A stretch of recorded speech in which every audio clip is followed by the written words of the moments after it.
এই সংসারের আরম্ভ থেকে এখনো পর্যন্ত এবং ভবিষ্যতেও একটা যুদ্ধ আছে, যা হয়ে চলেছে, চলতেই থাকবে।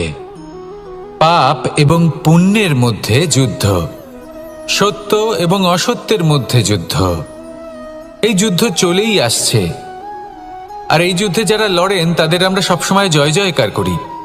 আর যারা এই জয় জয়কার করেন তাদের প্রত্যেকের একটা বিশেষ গুরুত্ব থাকে। যখনই কোনো যোদ্ধা যুদ্ধক্ষেত্রে ক্লান্ত হয়ে পড়ে, শক্তিহীন হয়ে পড়ে, তখন এরা জয় জয়কার করে, শঙ্খ বাজাতে থাকে, সেই যোদ্ধাকে অনুপ্রেরিত করে, শক্তি এবং সাহসে ভরিয়ে তোলে। আর তখন সেই যোদ্ধা সেই যুদ্ধকে এগিয়ে নিয়ে যেতে পারে। যখন শ্রীরাম লঙ্কা যাত্রা করার জন্য সেতু তৈরি করছিলেন, তখন একটা ছোট্ট মিষ্টি কাঠবিড়ালি নিজের মুখে মাটির টুকরো বয়ে নিয়ে গিয়ে তার সাধ্যমতো তাকে সাহায্য করছিল। শ্রীরাম দেখলেন এবং বললেন যে ও তো সবার মনোবল বৃদ্ধি করছে, সবাইকে প্রেরিত করছে। ও বলল যে আমি এত ছোট হয়েও যদি এই কাজ করতে পারি, তাহলে আপনারা সবাই কেন পারবেন না? এটাই হলো সেই সকলের মাহাত্ম্য, যারা জয় জয়কার করেন, অনুপ্রেরিত করেন, সাহস যোগান। ওনারা সেই ব্যক্তি যারা একজন যোদ্ধার মধ্যে যুদ্ধকে জয় করার শক্তি প্রদান করেন। আসুন আমার সাথে ভালোবেসে বলুন, রাধা রাধা। সংসারে আমাদের জীবনে যখন কোনো সুখ বা দুঃখ আসে, তার জন্য আমরা কাউকে না কাউকে অবশ্যই দায়ী করে থাকি, তাই না? এই ব্যক্তি আমাদের সাথে এরকম কাজ করেছেন, তাই আমার সাথে এমন হলো। ওই ব্যক্তি যদি এমনটা না করতেন, তাহলে আজ আমি ওই স্থানে পৌঁছতে পারতাম। সবই আপনার দৃষ্টিভঙ্গির ওপর নির্ভরশীল। আর যদি আপনার দৃষ্টিভঙ্গি এমন হয়, তাহলে তা অনুচিত। সত্যি কথা বলতে, এই সংসারে ভিন্ন ভিন্ন ধরনের মানুষ আছে। এটা আপনার ওপর নির্ভর করছে কিভাবে তাদের স্বাগত জানাবেন। একবার ভাবুন, আমি আমার দুটো হাত সামনে নিয়ে এলাম, দুটো মুঠো খুলে দিলাম। দুই প্রকারের মানুষ আসবেন, কিছু না কিছু দিয়ে যাবেন। এই মুঠো যদি আমি বন্ধ করে দিই, তাহলে না কেউ আমাকে কিছু দিতে পারবে, না আমার কিছু যাবে আসবে। নিশ্চয়ই বুঝতে পারছেন এই দুই ধরনের ব্যক্তি কারা এবং তারা কি দিয়ে যান। আমি যদি নিজের মুঠো খুলে দিই, তাহলে কিছু ভালো মানুষ আসবেন, আমাকে আনন্দ, সন্তুষ্টি, জ্ঞান প্রদান করে যাবেন, ভালো অভিজ্ঞতা দিয়ে যাবেন।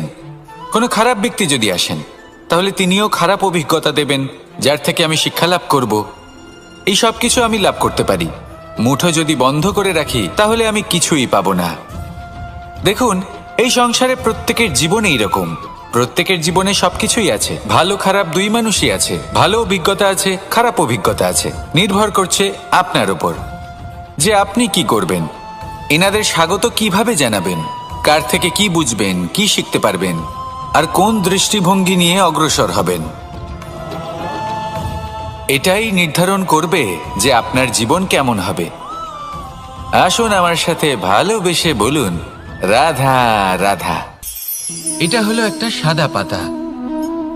এবার এতে আমি যাই লিখব, সেটাই এর অস্তিত্ব হবে। এতে আমি প্রেমের কিছু কথা লিখে একে প্রেমপত্র বানিয়ে তুলতে পারি। মাতা পিতার জন্য একটা শুভ সংবাদ লিখতে পারি। শত্রুর বিষয়ে সতর্ক করব বলে সেনাকে একটা সংবাদ লিখতে পারি। দ্বারকাবাসীর জন্য কোনো সংবাদ পাঠাতে পারি। যাই লিখব, এই পত্র সেটাই হয়ে উঠবে। সেই রকমই হলো আমাদের জীবন। আমরা যেমন কর্ম আমরা করব, আমাদের অস্তিত্ব এবং ব্যক্তিত্ব ঠিক তেমনই হয়ে উঠবে। যদি আপনি একটা অসাধারণ, উজ্জ্বল এবং সম্মানজনক জীবনযাপন করতে চান, তাহলে তার একটা রহস্য আপনাকে বলি। যেমন কথন হবে, কর্ম তেমন হবে। অর্থাৎ যতটুকু বলেছেন ততটুকুই করুন, আর যতটুকু করেছেন ততটুকুই বলুন। এই একটা নিয়ম যদি আপনারা পালন করেন, তাহলে এই সংসারের সমস্ত পণ্ডিত আপনাকে অবশ্যই সম্মান করবেন। তাহলে এটাই করুন আর আমার সাথে ভালোবেসে বলুন, রাধা রাধা। কখনো কোনো পাখিকে দেখেছেন? যখন সে প্রথমবার উড়তে চেষ্টা করে, সে বাসা থেকে মাটিতে পড়ে যায়, কিন্তু সে হার মানে না। চেষ্টা করতে থাকে, করতেই থাকে, ডানা ঝাপটাতে থাকে, আর তারপর সে উড়তে শেখে। গোল শালগ্রাম শিলাকে দেখুন, পর্বত থেকে খসে পড়ে, ধাক্কা খায়, জলের প্রবাহ দ্বারা ঘর্ষিত হয়, তারপরে তা শালগ্রামে পরিণত হয়। ভেবে দেখুন, যদি কোনো পাখি প্রথমবার উড়তে গিয়ে এটা ভাবে যে না না, যদি আমি পড়ে যাই তবে, আমার যদি আঘাত লাগে তবে, আর যদি ভয়ের কারণে সে শুরুই না করতে পারে, চেষ্টাই না করে, এর দ্বারা ভয়ভীত হবেন না। আসুন আর আমার সাথে ভালোবেসে বলুন, রাধা রাধা। যদি আমি আমার চোখ বেঁধে কোনো একটা নির্দিষ্ট দিকে নিজের সমস্ত শক্তি প্রয়োগ করে ছুটে যাই, তাহলে কি হবে? আমি কোথাও ধাক্কা খেতে পারি, নিজের ক্ষতি করতে পারি, কোথাও পড়ে যেতে পারি, তাই না? অর্থাৎ এটা নিশ্চিত এই কাজ আমার করা উচিত নয়। কিন্তু আজকের দিনে প্রত্যেকটা মানুষ এই কাজই করছেন, তাই না? কোনো কাজ করার পূর্বে সেই কাজের বিষয়ে সম্পূর্ণ তথ্য কোথায় সংগ্রহ করছেন? শুধু এটুকু জানেন যে এই কাজটা করলে কত ধন অর্জন করবেন আর কত নাম হবে, আর ব্যাস সামনে এগিয়ে যান। এটা উচিত নয়। পূর্ণরূপে যে কোনো কাজ করার আগেই সেই কাজের বিশ্লেষণ করে নেওয়া উচিত, তা বুঝে নেওয়া উচিত, এবং সেই বিষয়ে অবশ্যই খেয়াল রাখা উচিত যে আপনার শরীর এবং আপনার মন এই কাজ করার জন্য কি প্রস্তুত রয়েছে। যদি তা না হয় তাহলে প্রথমে নিজেকে শুধরে নিন, তারপরে সেই কাজ করুন। যদি এইভাবে জীবনে সামনে এগোন, তাহলে সাফল্যের সম্ভাবনা জীবনে অনেক বেশি বেড়ে যাবে। তাহলে এটাই করুন আর আমার সাথে ভালোবেসে বলুন, রাধা রাধা। এই সংসারের সব থেকে বড় যোদ্ধা কে? কেউ বলবেন অর্জুন, কেউ বলবেন ভীম, কেউ বলবেন হনুমান, আদি ইত্যাদি। কিন্তু এই সংসারের সব থেকে বড় যোদ্ধা আপনার মনের ভেতরে আছে, আপনার মনের মধ্যে আছে। সেই ব্যক্তি সব থেকে উঁচুতে পৌঁছতে পারেন যিনি নিজের অন্তরের খামতি বুঝতে পারেন, নিজের দোষ বুঝতে পারেন, তার সাথে লড়াই করেন এবং তার উপর বিজয় লাভ করেন। যে ব্যক্তি এটা শিখতে পারেন, যে ব্যক্তি এটার উপর জয়লাভ করতে পারেন, তিনি হলেন সব থেকে বেশি শক্তিশালী, সব থেকে বেশি বীর এবং সব থেকে বেশি পরাক্রমী ব্যক্তি। আমরা সকলে এই সংসারকে পাল্টাতে চাই। তার জন্য প্রথম পদক্ষেপ আপনাকে নিতে হবে, নিজেকে দোষমুক্ত করতে হবে।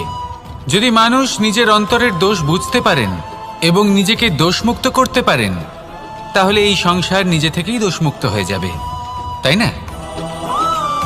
তাহলে নিজেকে দোষমুক্ত করুন আর আমার সাথে ভালোবেসে বলুন, রাধা রাধা। মানুষের জীবন সবসময় ন্যায় আর অন্যায়ের মাঝে ঘুরপাক খেতে থাকে। প্রত্যেক মানুষের মনে হয় কোথাও না কোথাও তার সাথে অন্যায় হচ্ছে। কেউ বলেন যে ভাগ্য আমার সাথে অন্যায় করেছে, কেউ আবার বলেন এই সংসার আমার সাথে অন্যায় করেছে। আর প্রত্যেকেই ন্যায় বিচার চাইতে বৈঠক দাবি করে বসেন। কখনো এই বিচার গৃহে যান, আবার কখনো ওই বিচার গৃহে। যদি সত্যি কথা বলি, এই সংসারের সব থেকে বড় বিচার গৃহ আপনার কাছেই রয়েছে, আপনার মন। আপনার মনই হলো সব থেকে বড় বিচার গৃহ। এ খুব ভালো করেই জানে কি শুদ্ধ আবার কি অশুদ্ধ, এর শুভ অশুভর জ্ঞান রয়েছে, এ সব জানে। দেখতে গেলে প্রত্যেকটা মানুষ যদি নিজের মনের কথা শোনেন, তাহলে তিনি ভালোভাবেই বুঝতে পারবেন তিনি কি উচিত করেছেন আর কি অনুচিত। দিনে একবার রাত্রের নিদ্রায় যাওয়ার পূর্বে নিজের সাথে বসুন, চোখ বন্ধ করুন আর বিচার করুন আজ আপনি কি উচিত করেছেন আর কি অনুচিত। আপনার মন সঠিক বিচার তখনই করে দেবে। আসুন আমার সাথে ভালোবেসে বলুন, রাধা রাধা। আপনি কখনো কোনো পাথরের বুক চিরে বয়ে চলা কোনো নদী দেখেছেন? পাথর নদীর সামনে নত হয়ে যায়, তাকে বাধা দিতে চেষ্টা করে কিন্তু কখনো বাধা দিতে পারে না। এই নদী হলো ততটাই শক্তিশালী, কিন্তু এর আরম্ভ কোথা থেকে হয়? দূরে কোথাও কোনো পর্বতের চূড়াতে এক বিন্দু জল ঝরে পড়ে আর তার সাথে হিম গলিয়ে দেয়। তারপর জলের শক্তি বৃদ্ধি পায়, তারপর অনেক বিপদের সম্মুখীন হয় আর অনেক ধরনের বাধা সে অতিক্রম করে। তার শক্তির এতটাই বৃদ্ধি হয় যে তাকে বাধা দেওয়া একেবারেই অসম্ভব ব্যাপার হয়ে যায়। দেখুন, নদী তো মহান বটেই, কিন্তু তাকে মহান করে তুলেছে কে? সেই সকল বিপদ যার থেকে ও কখনো পালায়নি। সেইভাবেই আমাদেরও বিপদ থেকে পালিয়ে গেলে হবে না, তার সম্মুখীন হতে হবে সাহসের সাথে, পূর্ণ শক্তি প্রয়োগ করে। তবেই আমরা শিখতে পারবো, তবেই আমরা সামনে এগোতে পারবো। যদি আপনি জীবনে কুন্দন হয়ে উঠতে চান, তাহলে জ্বলন সহ্য করতেই হবে। আসুন আমার সাথে ভালোবেসে বলুন, রাধা রাধা। এ হলো গোলাপ ফুল। একে আমরা সকলেই চিনি। সমগ্র সংসার ভালোবাসে এই পুষ্পকে। এই ফুল দেখতেও সুন্দর। সবথেকে বেশি গুরুত্বপূর্ণ কথা হলো এর সুগন্ধ, যা দূর দূরান্ত থেকে ব্যক্তিদেরকে আকৃষ্ট করে। এই সুন্দর পুষ্প একটু মন দিয়ে দেখলেই দেখা যায় এর নিচে কাঁটা রয়েছে। এই সংসার বলে, এ প্রকৃতির কেমন রচনা, এত কোমল পুষ্প, এটা কি তীক্ষ্ণ কাঁটা সহ প্রস্ফুটিত হয়?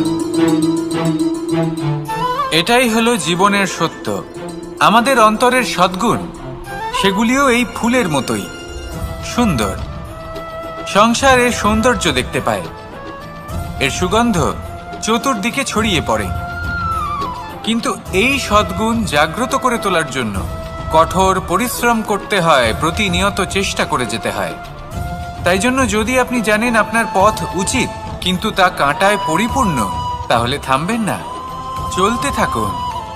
একবার যদি অন্তরের সদ্গুণ জাগ্রত হয়, তাহলে এই সংসার এর সৌন্দর্য দেখবে আর সুগন্ধে আকর্ষিত হয়ে আপনার কাছে আসবে।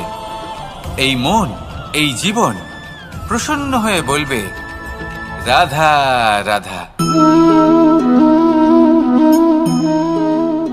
মোহনের বাঁশির এই সুর, এই সঙ্গীত কার না পছন্দ হয়? সবারই খুব ভালো লাগে। এবার এই সুর আসে কোথা থেকে? কেউ বলবেন কৃষ্ণের হৃদয় থেকে। সত্য কথা, এই সুর হৃদয় থেকে নির্গত হয় এবং প্রকট হয় এই বাঁশি থেকে। এই বাঁশিটাকে দেখুন, এই ছিদ্রগুলি দেখুন, প্রত্যেকটা সুর থেকে নিজস্ব একটা স্বর নির্গত হয়। এবার যে ব্যক্তি এই সমস্ত সুর এবং স্বর বুঝতে পারেন, এতে নিপুণ, তিনি এই বাঁশির দ্বারা যে সুর নির্গত করবেন তা তো মধুর অবশ্যই হবে। এবার জীবনের সাথেও কিছুটা এরকমই ঘটে। জীবনের কিছু নীতি থাকে, অর্থ, কুটুম্ব এবং আধ্যাত্মিক। যদি জীবনের প্রত্যেকটা মুহূর্ত সুখময় হয় এরকম আপনি চান, তাহলে এই তিনটি নীতিতে আপনাকে নিপুণ হতে হবে। কোনো একটি বিশেষ নীতির প্রতি যদি আপনি বেশি ঝুঁকে পড়েন, তাহলে বাকি দুই নীতি থেকে যা সুখ লাভ করা সম্ভব তা পারবেন না। ধন অর্জন করতে হবে পরিবারের জন্য, পরিবারের সুখ মনের শান্তির জন্য, মনে শান্তির প্রয়োজন মনের শুদ্ধতার জন্য। যখন এই মন শুদ্ধ হবে, জীবন শুদ্ধ হবে, পবিত্র হবে, সুন্দর হবে এবং ভালোবেসে বলবে, রাধা রাধা। জল, এ হলো জীবনের আধার, পঞ্চতত্ত্বের মধ্যে একটি, আর অত্যন্ত বিশেষ। এর থেকে অনেক বড় শিক্ষা পাওয়া যায়। এই জল, গন্তব্যের বিষয়ে এর স্পষ্ট ধারণা আছে। ও জানে ওর লক্ষ্য কি, আর প্রয়াস করে ততদূর সে পৌঁছেও যায়। এটি পর্বত থেকে বয়ে নিচে নেমে আসে, নদীর সাথে সমাহিত হয়ে তার সাথে বয়ে চলে, চিরসবুজ বনানী গড়ে তোলে, প্রাণীদের তৃষ্ণা নিবারণ করে, সামনে এগিয়ে চলে, মানুষের সাথে মিলিত হয়। যারা একে বাঁধের মধ্যে বেঁধে রাখতে চেষ্টা করে, সে বন্দি দশাতেও থেকে যায়, মানুষের কল্যাণ করে। তারপর বাঁধ থেকে মুক্তি পেয়ে এগিয়ে চলে, কোথাও ধাক্কা খায়, কোথাও বাধা পড়ে, কোথাও যদি পথ খুঁজে না পায় তাহলে পথ খুঁজেই নেয়, আর যেখানে পথ থাকে না সেখানে পথ বানিয়ে নেয়। আর শেষ পর্যন্ত নিজের লক্ষ্যে পৌঁছেই যায়, অর্থাৎ সমুদ্রে গিয়ে সমাহিত হয়ে যায়। আমাদেরও কিছুটা এরকমই হয়ে উঠতে হবে। যেখানেই যাবেন সকলের কল্যাণ করুন, সামনে এগোন। আপনি কোথাও পড়ে গেলে, ধাক্কা খেলে আঘাত লাগবেই, উত্থান পতন লেগেই থাকে। সামনে এগোতে থাকুন। কোথাও পথ না পেলে তা খুঁজে নিন, কোথাও পথ না থাকলে তা বানিয়ে নিন। নিজের গন্তব্যের কথা সবসময় মনে রাখুন। শেষ পর্যন্ত নিজের মোক্ষ লাভ আপনি অবশ্যই করবেন। আর আমার সাথে ভালোবেসে বলুন, রাধা রাধা। জীবনের প্রত্যেক মুহূর্ত আমাদের কিছু না কিছু শিক্ষা দেয়, নির্ভর করছে আমাদের দৃষ্টিভঙ্গির ওপর। যেমন নদী হলো আমার অত্যন্ত প্রিয়। নদীতে ভ্রমণ করতে আমার খুব ভালো লাগে। কি বলেন? নদীতে সবসময় নতুন কিছু থাকে, ও পুরনো কিছুই নিয়ে বসে থাকে না। সবসময় প্রবাহমান, কখনো থামে না। ততক্ষণ থামে না যতক্ষণ না সাগরে গিয়ে সমাহিত হচ্ছে। ঠিক এইভাবেই আমাদেরও উচিত নিজের জীবন অতিবাহিত করা, নদীর মতো। প্রত্যেক মুহূর্ত নতুন, তাই সেইভাবেই জীবন যাপন করুন। পুরনো কিছুই একত্রিত করে রাখবেন না, বিগত স্মৃতির মাঝে নিজেকে হারিয়ে ফেলবেন না। এই যে বর্তমান, এই যে মুহূর্ত, সেটাই হলো সর্বশ্রেষ্ঠ। এর মাঝেই জীবন যাপন করুন। নদীর মতো প্রবাহমান হতে শিখুন। আপনি শিখে গেলে তাহলে মনে রাখবেন, আমার আপনার মাঝে বিচরণ করতে বড়ই ভালো লাগবে। যে ব্যক্তি আনন্দের সাথে জীবনের প্রত্যেকটা মুহূর্ত অতিবাহিত করে কোনো চিন্তা ছাড়াই, প্রবাহমান হয়, কখনোই থামে না, যতক্ষণ না মুক্তি লাভ করছেন, এমন ব্যক্তির মধ্যেই রাধাকৃষ্ণ বসবাস করেন। আর আমার সাথে মধুর স্বরে বলুন, রাধা রাধা। শব্দ, শব্দ আসলে কি? শুধুই কয়েকটি অক্ষরের সমষ্টি, নাকি আমাদের বাণী? এই শব্দ এমন এক শক্তি যা কাউকেই নিজের বশবর্তী করে ফেলতে পারে। শব্দ এমন এক অস্ত্র যা কাউকে ক্ষত বিক্ষত করে দিতে পারে। এই শব্দ হলো একটি নাদ স্বরূপ, যা কোনো ঘুমন্ত ব্যক্তিকেও জাগিয়ে তুলতে পারে এবং নিজের লক্ষ্যের দিকে অগ্রসর করতে পারে। শব্দে এত শক্তি আছে যে কারোর মনে এতটা আঘাত দিতে পারে যে সে হয়তো জীবনে আর কখনো এগোতেই পারল না। তাহলে এই শব্দের প্রয়োগ খুব ভেবে চিন্তে করবেন। এবং এই শব্দের মতোই হলো নীরবতা। অনেক সময় এই নীরবতা আমাদের সহায়ক হয়ে ওঠে। অনেক সময় এটা আমাদের অনুশোচনাকে অনেক বেশি বাড়িয়ে তুলতে পারে। ভীষ্ম পিতামহ, অঙ্গরাজ কর্ণ, যখন দ্রৌপদীর বস্ত্রহরণ হচ্ছিল, তখন এনারা নীরব ছিলেন। দুর্যোধনের বিরোধিতা করেননি, ওকে বাধা দেননি। আর তারপর কি হলো সেটা আপনারা সকলে জানেন। দেখতে গেলে নীরবতা চুপ করে থাকা, কিন্তু যদি কোনো দুষ্টের সামনে চুপ করে থাকেন, যদি তার বিরোধিতা না করতে পারেন, তাহলে এই নীরবতাই অনেক বড় পাপের আকার ধারণ করে। মনে রাখবেন, আর আমার সাথে ভালোবেসে বলবেন, রাধা রাধা। আভূষণ, কার না ভালো লাগে এই আভূষণ? আমরা পরিশ্রম করি, ধন অর্জন করি, আর আভূষণ কিনে থাকি, কখনো নিজের জন্য, কখনো বা তাদের জন্য যাকে আমরা ভালোবাসি, বা তাদের জন্য যাকে আমরা সম্মান করি। হয়তো সেই জন্যই সীতা চূড়ামণি ধারণ করেছিলেন এবং আমি সামন্তকমণি। কিন্তু এটাই কি সেই প্রকৃত আভূষণ যা আপনার মূল্য বৃদ্ধি করে? না। শ্রীরামের আভূষণ হলো ওনার নম্র ভদ্র ব্যবহার। মাতা সীতার আভূষণ হলো ওনার সততা, ওনার নিষ্ঠা, ওনার ত্যাগ। অর্জুনের আভূষণ ছিল ওনার একাগ্রতা। রাধার আভূষণ ওনার প্রেম। এই আভূষণ কোথাও নেই, আপনার মনে আছে। যদি আপনার মনে মিষ্টতা থাকে, তা শান্ত হয়, তাতে সততা থাকে, নিষ্ঠা থাকে এবং প্রেম থাকে, তাহলে আপনার অন্য আর কোনো আভূষণের কোনো প্রয়োজন নেই। আপনি যতই ভিড়ের মাঝে থাকুন, আপনার ঔজ্জ্বল্য চোখে পড়বে। আসুন আর আমার সাথে ভালোবেসে বলুন, রাধা রাধা। এই সংসারের সব থেকে বড় সত্যি হলো জন্ম এবং মৃত্যু, কিন্তু আরো বড় একটা সত্য আছে, মিত্র এবং শত্রু, যা আমাদের সকলের জীবনে থাকে। মিত্র সে যে আমাদের সঙ্গ দেয় এবং সংসারের সব থেকে উঁচু শিখরে আমাদের নিয়ে যায়, এবং শত্রু সে যে যে কোনো মুহূর্তে যে কোনো শিখর থেকে আমাদের নিচে ফেলে দিতে পারে। এবার বিচিত্র ব্যাপার হলো এটাই যে আমরা নিজেরাই এদের সাথে নিয়ে চলি, নিজেরাই এদের পালন করি। তা কি করে? প্রথমে বুঝুন এই মিত্র এবং শত্রু কারা। আপনার নিজের মন, আর কেউ নয়।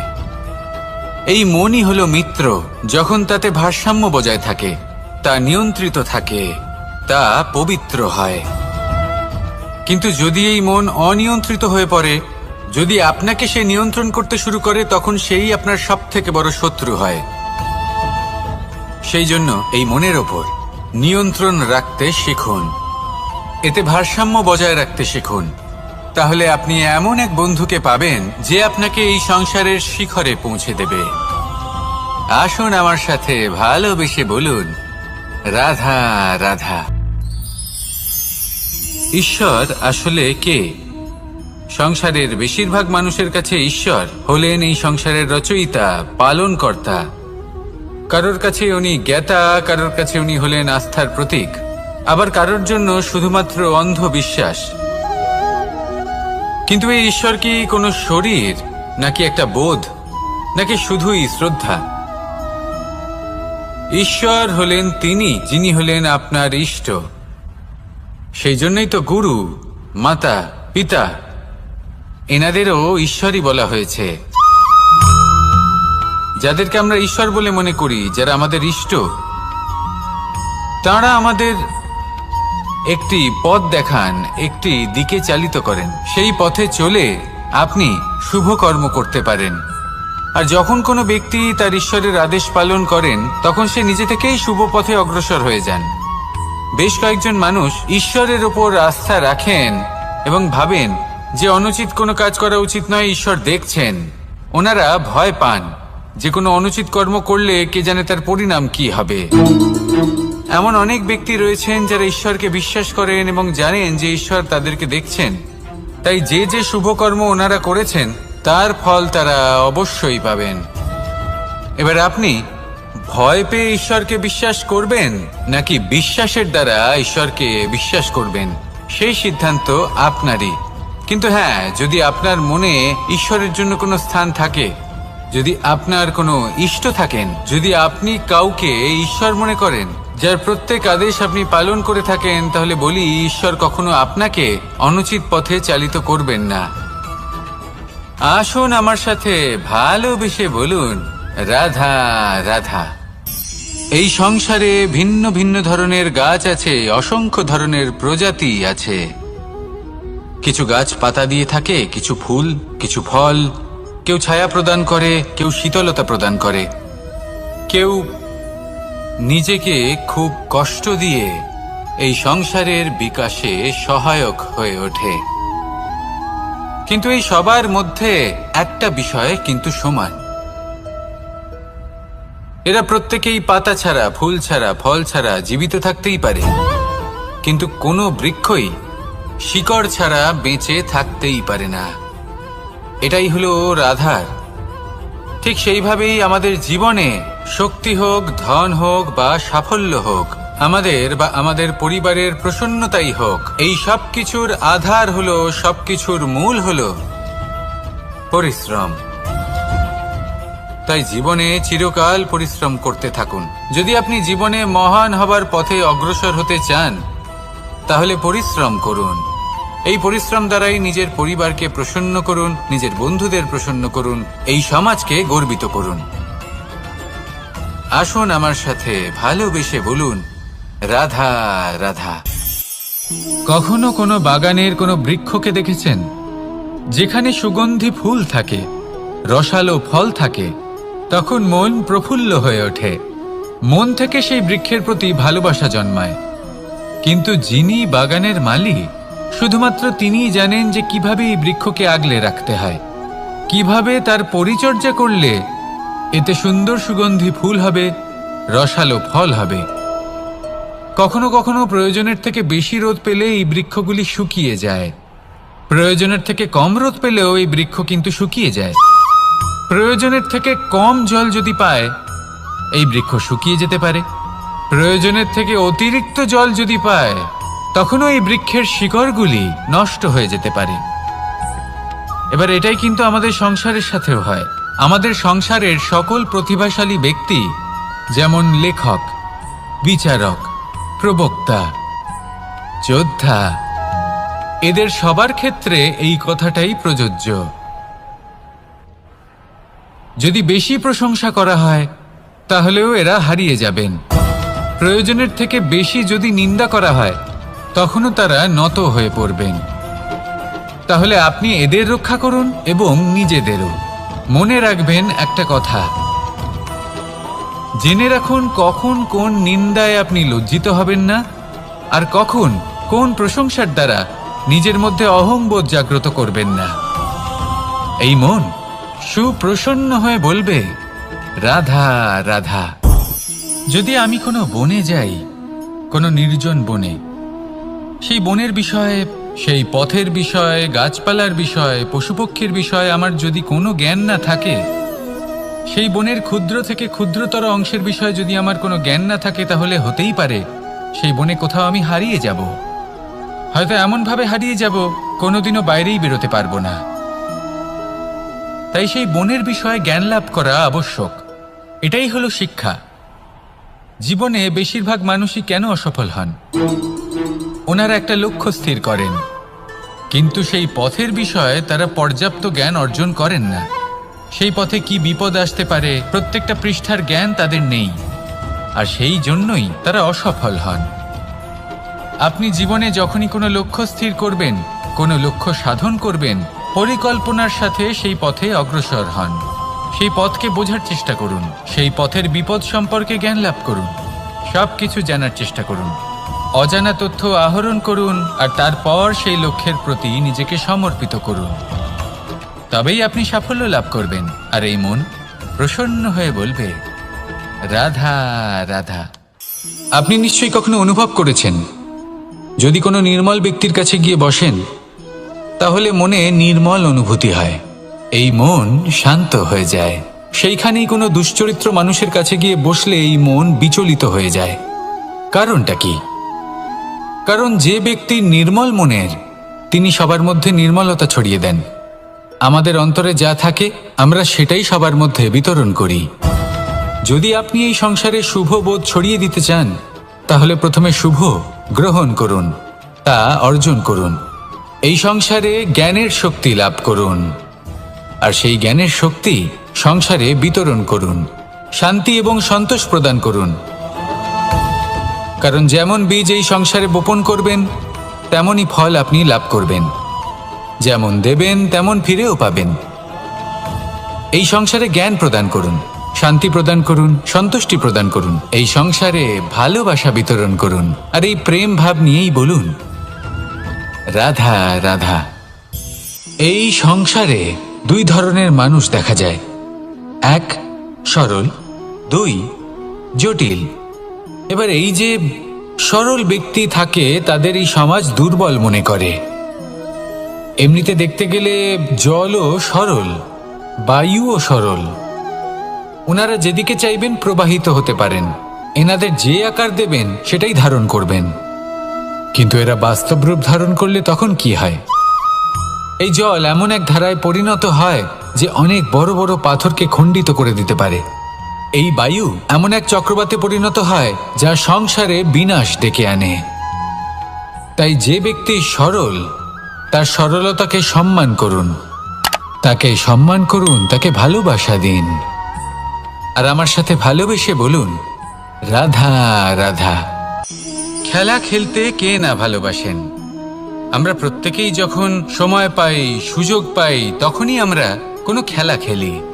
খেলার সময় দুই ধরনের মানুষ ওখানে থাকেন, এক যারা অংশগ্রহণ করেন, আর দুই যারা দেখতে থাকেন, যারা দর্শক হয়ে দেখেন। যারা নিজের পক্ষের বিজয়ের ফলে উচ্ছ্বসিত হয়ে থাকেন, পরাজয়ের ফলে শোক পালন করেন, পরামর্শ দিয়ে থাকেন। আর বিজয়ী কে হন? বিজয়ী তিনি হন যিনি অংশগ্রহণ করেন। নির্বাচন আপনাকে করতে হবে, আপনি কি করতে চান? আপনি কি খেলোয়াড় হতে চান, নাকি আপনি দর্শক হতে চান? যদি আপনি বিজয়ের আনন্দ লাভ করতে চান, সেই রোমাঞ্চ অনুভব করতে চান, তাহলে খেলতে হবে। ময়দানে আপনাকে নামতেই হবে। পরাজয়ের সম্ভাবনার ভয়ের সাথে আপনাকে লড়াই করতেই হবে। বিপক্ষের আহ্বানকে স্বীকার করতেই হবে, খেলোয়াড় হয়ে উঠতে হবে। তবেই এই বিজয়ের সম্ভাবনা থাকবে। আসলে কি, দর্শক হয়ে পরামর্শ দেওয়া অত্যন্ত সহজ। ময়দানে নেমে অংশগ্রহণ করা অত্যন্ত কঠিন। আর এখানে যেটা সহজ, তা আপনাকে বিজয়ের পথে কখনোই নিয়ে যাবে না। আসুন আমার সাথে ভালোবেসে বলুন, রাধা রাধা। এই সংসারে মানুষ জন্মগ্রহণ করেন, বড় হতে থাকেন, পুরুষার্থ লাভ করেন, অর্জন করেন। অর্জন করা আসলে কি? বেশিরভাগ মানুষ বলেন অর্জন করা অর্থাৎ ধন সম্পত্তি অর্জন করা। আর কি অর্জন করা যায়? আর কি লাভ করা যায়? আসল প্রশ্ন হলো এটাই যে কি এমন আছে যা বাস্তব রূপে অর্জন করার যোগ্য। তা হলো ব্যবহার, জ্ঞান এবং সন্তোষ। কেন? কারণ আপনি যখন এই সংসার ছেড়ে চলে যাবেন, তখন আপনার ধন সম্পত্তি আপনাকে বিদায় জানাতে আসবে না। আপনাকে বিদায় জানাতে আসবে আপনার আপনজন, যাদের সাথে আপনার সুসম্পর্ক ছিল। সমগ্র সংসারে সহস্র মানুষ ধন অর্জন করে থাকেন। শ্রেষ্ঠ মানুষ হলেন তিনি যিনি ব্যবহার, জ্ঞান এবং সন্তোষ অর্জন করে থাকেন, একে সকলের মধ্যে বিতরণ করেন। তাই এটাই করুন, আর আমার সাথে ভালোবেসে বলুন, রাধা রাধা। আমাদের জীবনে গুরুজনেরা, জ্ঞানী মানুষজন সবসময় একটা কথা বলেন, ধৈর্য ধরো। শুধুমাত্র দুটো শব্দ, কিন্তু কতটা বিশাল সেটা বোঝার চেষ্টা করুন। ছোট একটা অস্ত্র হাতে নিন এবং একটা বিশাল পর্বতে নিরন্তর প্রহার করতে থাকুন। ধৈর্য ধরে সেই কাজ করতে থাকুন। এমন একদিন আসবে, এই বিশাল পর্বতে আপনি একটা পথ তৈরি করবেন। কোনো ধনুর্ধর যখন নিজের বিদ্যা অর্জন করেন, তখন তাকেও ধৈর্য ধরতে হয়, তার নিজেকে সময় দিতে হয়, তবেই সে ধনুর্বিদ্যা শিখতে পারে। সেইভাবে আমাদের জীবনেও ধৈর্য ধরার খুব প্রয়োজন। পরিবারে ধৈর্য রাখতে পারলে তাহলে আস্তে আস্তে দেখবেন প্রেম বৃদ্ধি পাচ্ছে। সমাজে যদি ধৈর্য রাখতে পারেন, তাহলে আস্তে আস্তে এই সমাজ আপনাকে সম্মান করবে। যদি নিজের জীবনে ধৈর্য রাখতে পারেন, তাহলে নিজে থেকেই আত্মবিশ্বাস বাড়বে, নিজের বিকাশ হবে। জীবনে সবই সম্ভব যদি ধৈর্য রাখতে পারেন। হয়তো আস্তে আস্তে হবে, কিন্তু হবে অবশ্যই। শুধু ধৈর্য রাখুন, কারণ ধৈর্যই সবথেকে বড় পুঁজি। আসুন আর আমার সাথে ভালোবেসে বলুন, রাধা রাধা। আমাদের জীবনে যখনই আমরা কোনো বড় দায়িত্বের সম্মুখীন হই, তখন আমরা তার থেকে দূরে পালাই, আর এই অজুহাত দিই যে না না, এত বেশি ভার বহন করার যোগ্যতা আমার নেই, আমি করতেই পারবো না। দেখুন, এই সংসারে ভিন্ন ভিন্ন ধরনের গাছ আছে, ছোট গাছ, বড় গাছ, কিন্তু বটগাছের মতো বড় এবং নিবিড় গাছ আর একটাও নেই। সে নিঃস্বার্থভাবে এই সংসারকে সেবা করে যায়, ছায়া প্রদান করে, শীতলতা প্রদান করে। আর যখন এমন সময় আসে যখন তার ওপর বোঝা অত্যন্ত বেড়ে যায়, সে কিন্তু কোনোভাবেই ভেঙে পড়ে না। তখন সে নিজের নিঃস্বার্থ কর্মের ফল লাভ করে, সেই নিঃস্বার্থ কর্ম যা সে করেছে। তার দেহ থেকে ছোট ছোট ঝুড়ি বার হয় এবং তা কাণ্ডের আকার ধারণ করে। সেই কাণ্ড মাটির কাছে পৌঁছয় এবং তারপর তা বটগাছের সহায়ক হয়ে ওঠে। সে ভেঙে পড়ে যায় না। এইভাবে আপনিও জীবনে নিঃস্বার্থভাবে সবার সেবা করুন, ভালোবাসুন, সবাইকে সাহায্য করুন। যেদিন আপনার ওপর বোঝা অত্যন্ত বেড়ে যাবে, সেদিন এই সব মানুষ আপনাকে সাহায্য করার জন্য আসবেন, আপনার শক্তি হয়ে উঠবেন, আর আপনি বটগাছের মতোই মহান এবং বিশাল হয়ে উঠবেন। আসুন আর আমার সাথে ভালোবেসে বলুন, রাধা রাধা। একটা শব্দ আছে, পরিস্থিতি। অনেক মানুষের মুখে আমরা এই শব্দ শুনি। জীবনে যখন অসফল হই, দুঃখ আসে, সংকট আসে, কোনো বিপদ ঘনিয়ে আসে, তখন সমস্ত দোষ আমরা পরিস্থিতির ওপর চাপিয়ে দিই। আর দেখতে গেলে কোথাও না কোথাও ঠিকই করি। এই পরিস্থিতি প্রত্যেক দিনের মতো পাল্টাতে থাকে, কিন্তু এই দিন, এই রাত, এমন কেউ আছেন যিনি এর ওপরেও নিয়ন্ত্রণ সাধন করেন, আর তিনি হলেন সূর্য। ঠিক সেই রকমই আমাদের জীবনেও সূর্য হলো এই মন। যদি এই মনের উপর আমরা নিয়ন্ত্রণ করতে পারি, তাহলে আমরা জীবনকেও নিয়ন্ত্রণ করতে পারবো। প্রথমে এই মনের রাজা হয়ে উঠতে হবে। তাই মনে রাখবেন, যদি মন দুর্বল হয়, তাহলে পরিস্থিতি আমাদের সমস্যা বলে মনে হবে। এই মন যদি স্থির হয়, পরিস্থিতি প্রতিস্পর্ধা বলে মনে হবে। আর এই মন যদি শক্তিশালী হয়ে ওঠে, তাহলে যে কোনো পরিস্থিতি আপনার কাছে একটা সুযোগ মাত্র। এমন এক সুযোগ যাতে অগ্রসর হয়ে আপনি মহান হয়ে উঠতে পারেন। এই মনের শক্তির বৃদ্ধি ঘটান, মহান হয়ে উঠুন, আর আমার সাথে ভালোবেসে বলুন, রাধা রাধা। খুব সুন্দর একটা কাহিনী আছে। একবার এক ব্যক্তি নিজের অসফলতার জন্য ত্রস্ত হয়ে সময় দেবতার তপস্যা করতে বসলেন। উনি তপস্যা করলেন এবং সময় দেবতা প্রসন্ন হলেন, মানুষের রূপ ধারণ করে ওনার সামনে প্রকট হলেন। এবার সেই ব্যক্তি ওনাকে জিজ্ঞেস করলেন যে কি এমন আছে যার জন্য আপনি বারবার জয়ী হন আর আমি চিরকাল পরাজিত হয়ে থাকি? কেন এত পরিশ্রম করা সত্ত্বেও আমি সাফল্য লাভ করতে পারি না? তখন সময় দেবতা উত্তর দিলেন যে দিন হোক বা রাত, ঝড় হোক বা ভূমিকম্প, রোদ হোক বা বৃষ্টি হোক, সময়ের সূত্রপাত হোক বা প্রলয়, আমি থামি না, আমি চলতেই থাকি। আর সেই জন্য যিনি থেমে যান তিনি পরাজিত হন আর আমি জয়ী হই। এটাই আমাদের শিখতে হবে। জীবনে সবসময় চলতে থাকুন, কখনো থামবেন না। হ্যাঁ, কিছুক্ষণের জন্য বিরতি নিতে পারেন, বিশ্রাম করার জন্য, নিজেকে আরো সশক্ত করে তোলার জন্য, কিন্তু থেমে যাবেন না। নিরন্তর কর্ম করতে থাকুন, পরিশ্রম করতে থাকুন, তবেই এই সংসার আপনাকে মনে রাখবে। আসুন আমার সাথে ভালোবেসে বলুন, রাধা রাধা। মানুষ তার জীবনে দুই ধরনের পরিস্থিতিকে খুব ভয় পায়। এক, কোনো কারণবশত কারোর সামনে নত হওয়া। দুই, কোনো কারণে নিজের চরিত্র থেকে, নিজের মূল্যবোধ থেকে বিচ্যুত হওয়া। এবার কেন হয় এরকম যে কথায় কথায় কারোর সামনে নত হতে হয়? কেন বারংবার নিজের চরিত্র থেকে চ্যুত হতে হয়? এরকম কেন হয়? এটা তখনই হয় যখন আমাদের শিক্ষা এবং মূল্যবোধের অভাব থাকে। যদি মানুষের মধ্যে প্রকৃত শিক্ষা থাকে, তাহলে এই সংসারে কোনো সময় এবং কারোর সামনেই নত হওয়ার কোনো প্রয়োজন নেই। যদি মানুষের মধ্যে মূল্যবোধ থাকে, তাহলে তাকে নিজের মূল্যবোধ বা চরিত্র থেকে বিচ্যুত হতে হয় না, তা সে যাই হয়ে যাক না কেন। কোনো বালককে যদি জন্ম থেকেই সুশিক্ষার অধিকারী করা হয়, শিক্ষিত করা হয়, মূল্যবোধের অধিকারী করা হয়, তবে সে এই সংসারে এমন কর্ম করবে যাতে সে নিজেকে, নিজের পরিবারকে, সমগ্র সমাজকে গর্বিত করতে পারে। শিক্ষা লাভ করুন, মূল্যবোধ লাভ করুন এবং আমার সাথে ভালোবেসে বলুন, রাধা রাধা।